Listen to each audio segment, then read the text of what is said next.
the coronavirus pandemics put us in unprecedented times. Yuval Yeah. Harari defined this as the worst pandemics in the last 100 years. The French President Macron said that we are at war. How all this affects our mental health? Could we expect rise of anxiety and depression?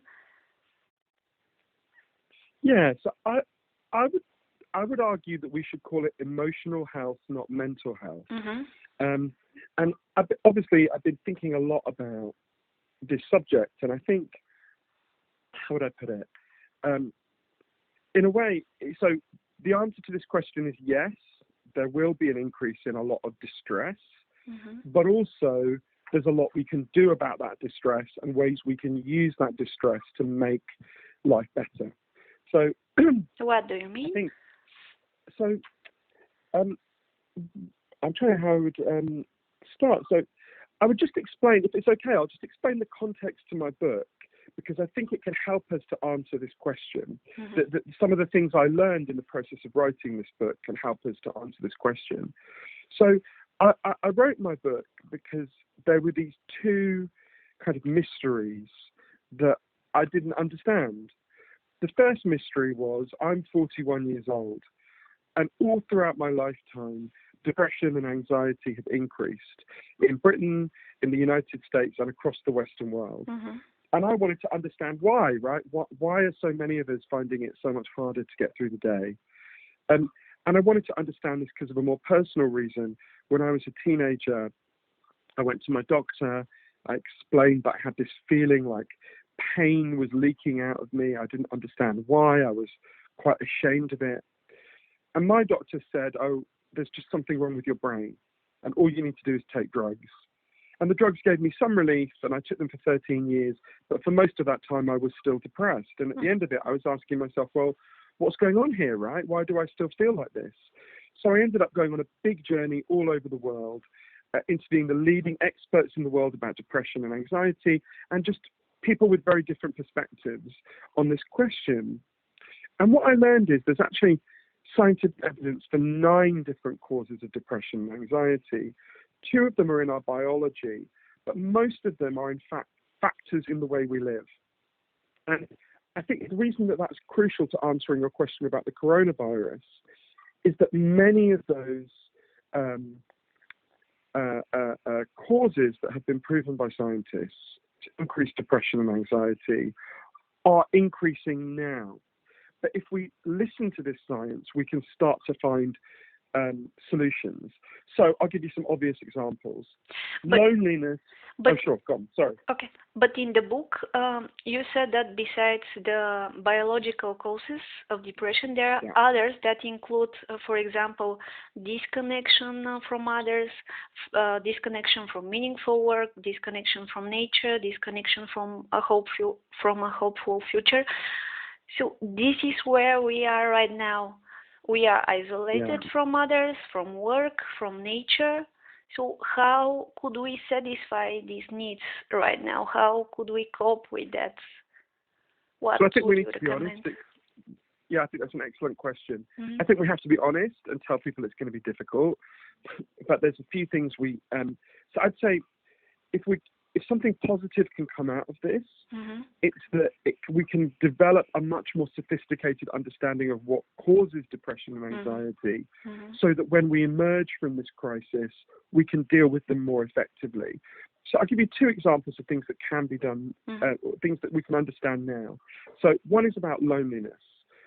So as you know, I interviewed the leading expert in the world on loneliness, an amazing man named Professor John Cassiopo. And, I remember him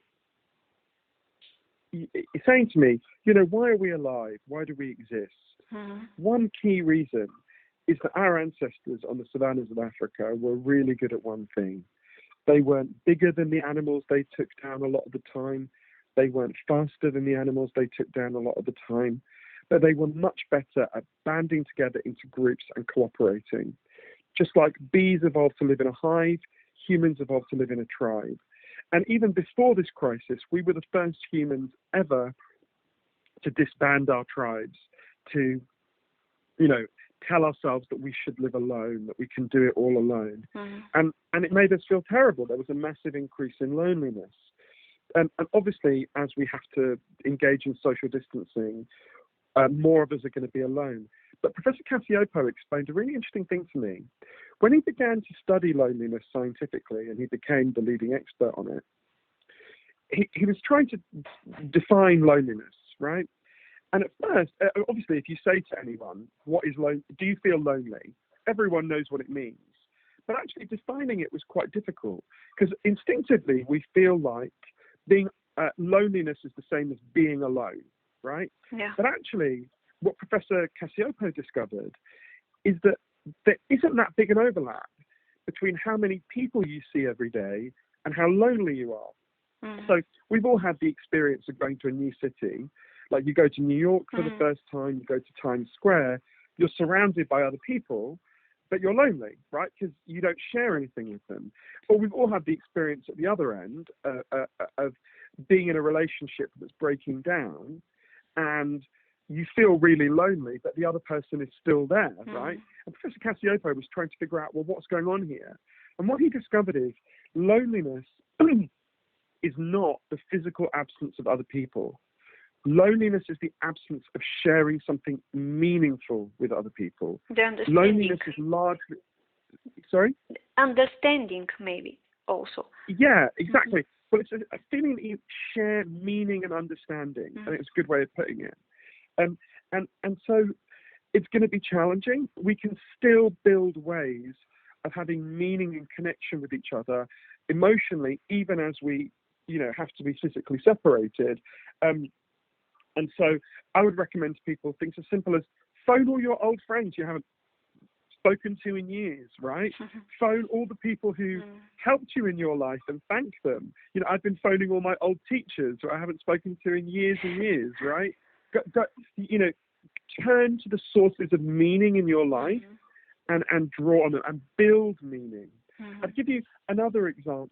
And by the way, I think that means that when we go forward after this crisis, we can see how much of depression is caused by loneliness, and we can begin to deal with that. And obviously, I tell the story in the book of how in Britain, one of the most effective strategies for one of the heroes of my book is a doctor named Sam Everington. And he's a doctor in East London, where I lived for a long time.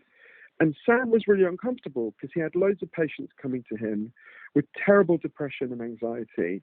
And like me, Sam is not opposed to chemical antidepressants. He thinks they have a real role to play. But Sam could see a few things, right? One is that his patients were depressed and anxious for perfectly understandable reasons, right? Like they were lonely.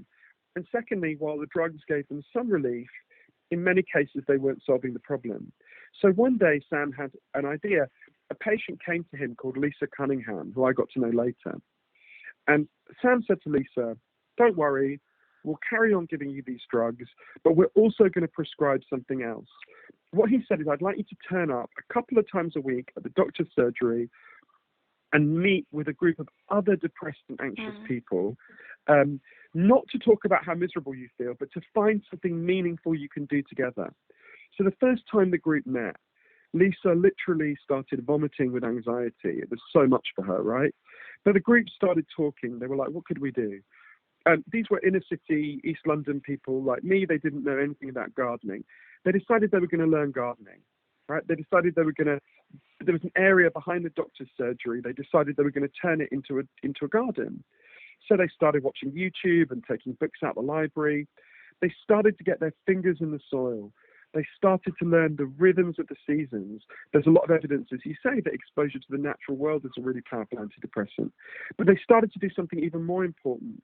They started to form a tribe. They started to form a group. They started to care about each other. If one of them didn't show up, the others would go looking for them and help them figure out what had gone wrong. The way Lisa put it to me, as the garden began to bloom, we began to bloom. There was a study in Norway of a very similar program that showed that it was more than twice as effective as chemical antidepressants in reducing depression and anxiety. I think for an obvious reason. It was dealing with one of the reasons why these people were depressed and anxious in the first place. And I think when we emerge from this crisis, we should start building our responses to depression primarily around these things. I think a lot of people can see they're lonely, they've suddenly been made lonely, and that's going to make them depressed and anxious. And when we get out of this, we can see a lot of people were already in quarantine. In effect, a lot of people were seeing hardly anyone, had very few meaningful connections. I think this crisis can teach us the need to reconnect. Mm-hmm. Mm-hmm. Yeah. And just to say one thing, so in terms of, so we were talking about things that can be done while people are in quarantine. Yeah. So let's look at another one of the causes of depression and anxiety for which there's really strong scientific evidence. Financial insecurity makes people depressed, right? In a way that seems so obvious. If you'd asked my grandmother or your grandmother, they would have, if financial insecurity causes depression, I mean, they would look to you like we're idiots, obviously, right? Yeah. But there's a lot of evidence that this is the case, and a lot of people are feeling financially insecure right now, right? The global economy has effectively stopped, and so that's why it's so important that as citizens we demand that the government reduces the financial insecurity that people are experiencing right now. So El Salvador, one of the poorest countries in the world, the president has cancelled people's rent and utility bills for the duration of this crisis, right? You can see how that would automatically reduce a lot of the depression and anxiety that people are feeling. Because if you think you're about to lose your home or you're going to get into massive amounts of debt, that's going to make you depressed and anxious. So one of the other things we should be doing, even as we're in lockdown, is demanding that our politicians take measures to reduce the financial insecurity that we're all facing. Our countries are still democracies. We can make these demands. Still, yeah. I think that's really important. And what about the universal basic income? How could this help also to reduce anxiety? This is a great question. Because many people will lose or already lost their jobs in result of this crisis. So is it now the right time for this measure? I think so. I think so. And if we think about it in relation to mental health, it's really worth looking at a really interesting, as you know from the book, a really interesting experiment that happened in the 1970s. So the Canadian government chose a town at random. It's a town called Dauphin in Manitoba. And what they said was, to a large number of people in this town, they said, from now on, we're going to give you a guaranteed basic income. It was the equivalent of about $10,000 in US dollars in today's money. And so it wasn't a huge amount of money, but it was enough that you'd never be homeless if you had that amount of money, right? They said to people, there's nothing you have to do in return for this money, and there's nothing you can do that means we'll take it away unless you go to prison. We just want you to have a good life. And there was then obviously a lot of studies looking at what effect this had. What was interesting was almost nobody stopped working. There were some mothers who stayed with their babies longer rather than go back to work straight away. And there were some young adults who went back to studying. But other than that, nobody stopped working. But what's interesting is there were lots of other effects. Biggest effect was there was a massive fall in mental health problems. Indeed, mental health problems that were so severe that people had to be shut away in psychiatric hospitals fell by 9% in just 3 years. You won't find a drug that causes a fall in mental health detentions of 9% in 3 years, right?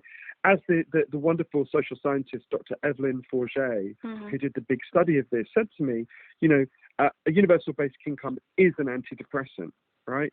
A big part of what I'm trying to argue in the book is that anything that reduces depression should be regarded as an antidepressant.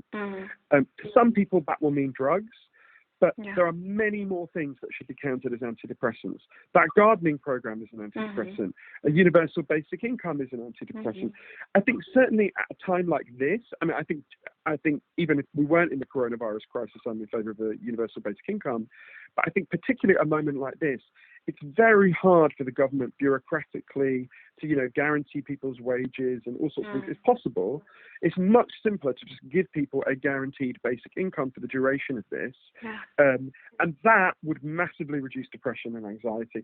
And just to go back to right where we started, this is one reason why I'm keen to call this emotional health rather than mental health.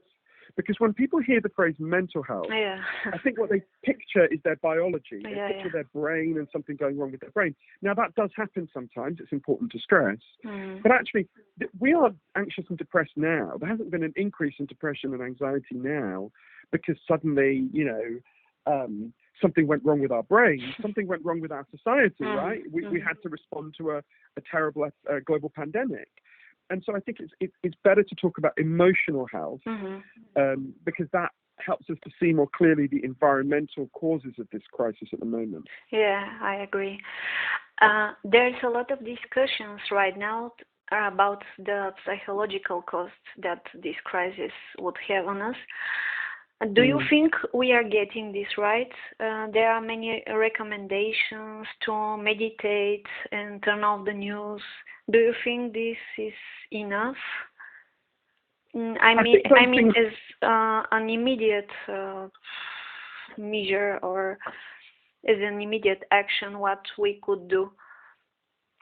So I've done those things myself, and I think they're perfectly good advice. But I also want to be very cautious because, there's a phrase, a critique of self-help books, a phrase that emerged when people critiquing self-help books, which I think is really worth thinking about right now. It's called cruel optimism.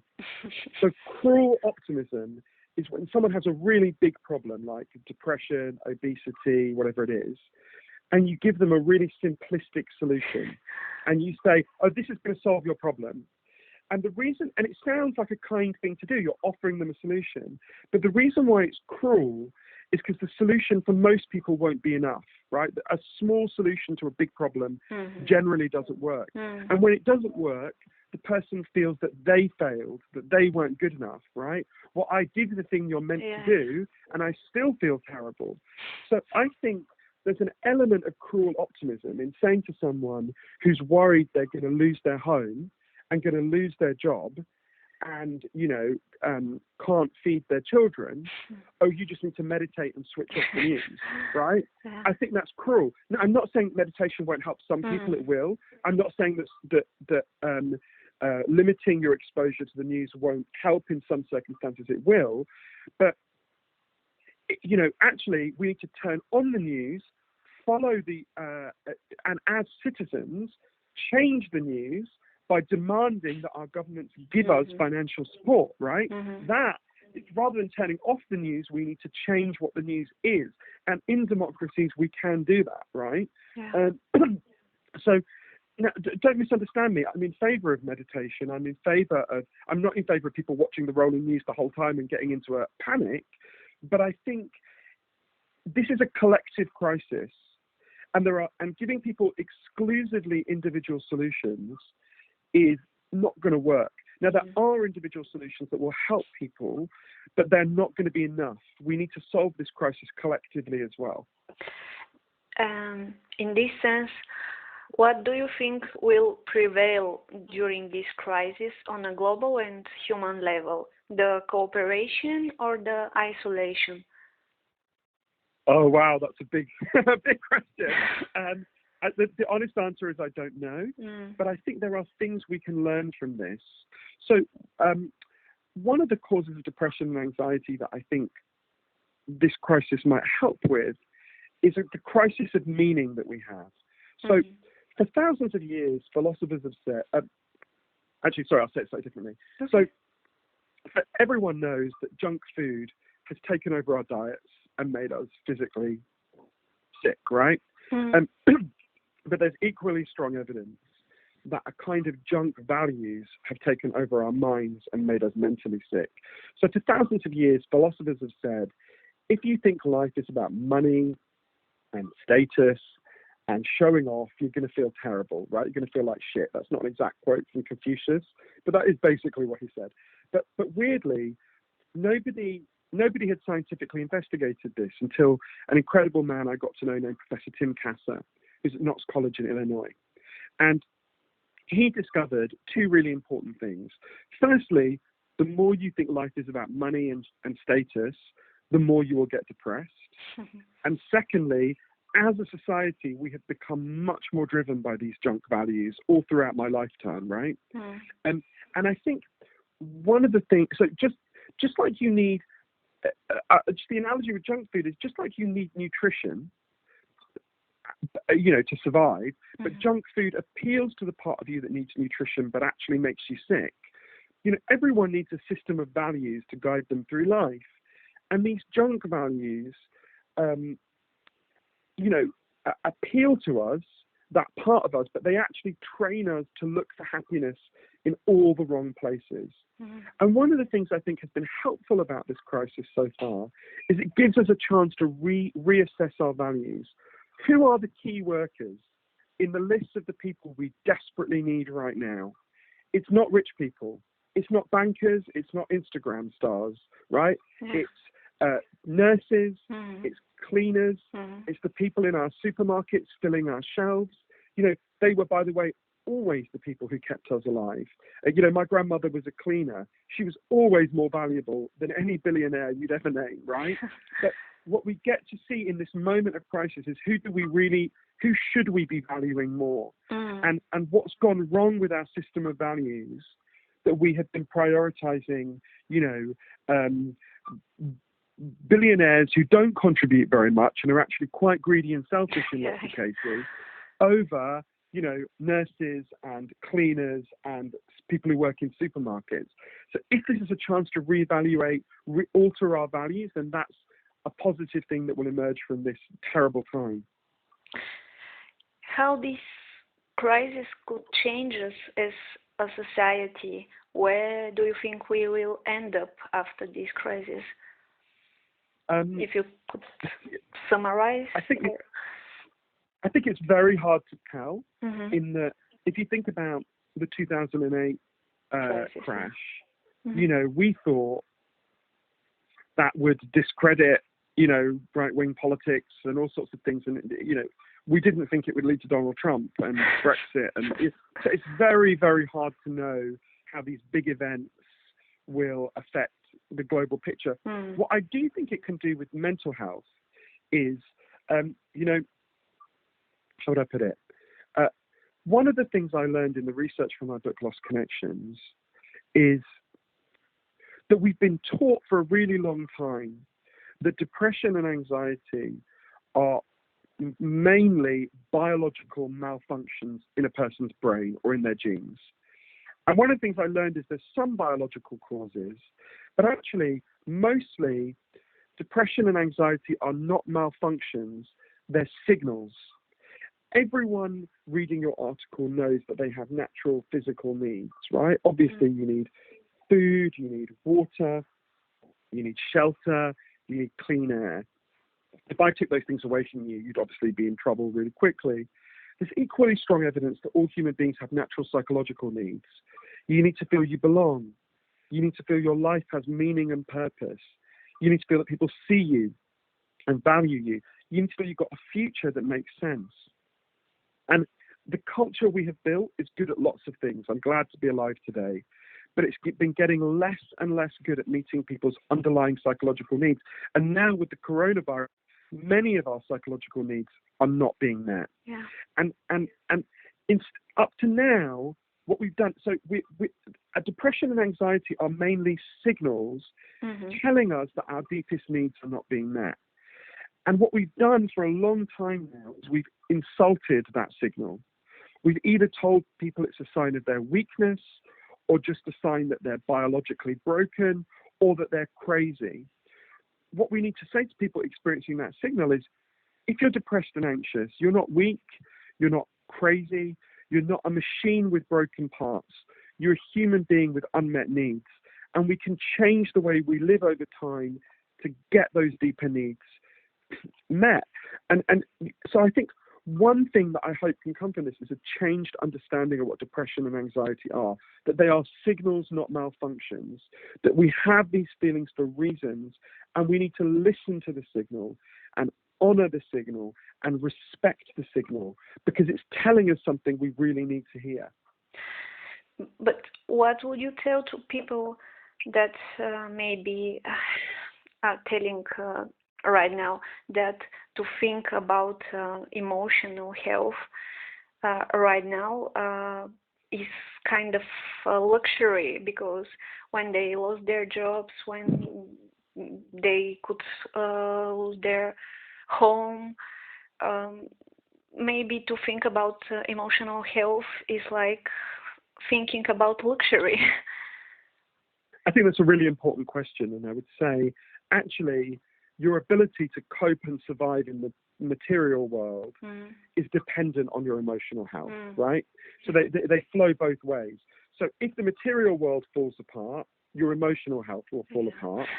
And if your emotional health falls apart, your material world will fall apart. So I don't think you can separate those things out, right? I mean, it's absolutely true. If you're about to lose your home, and you're you know, you're getting really sick with the coronavirus, you know, how do I put it? I can totally understand why people would think in the way that you're saying, but actually, it's precisely if we listen to our anxiety that we can see what are our unmet needs and what we should do about them. So, if people are anxious they're going to lose their home, that's a signal that we need to band together as a society and demand that our governments do what the government of El Salvador has done, right? Not you know, if El Salvador can afford it, your government can afford it, right? That's true. So these are not pie in the sky. This is not some fantasy, right?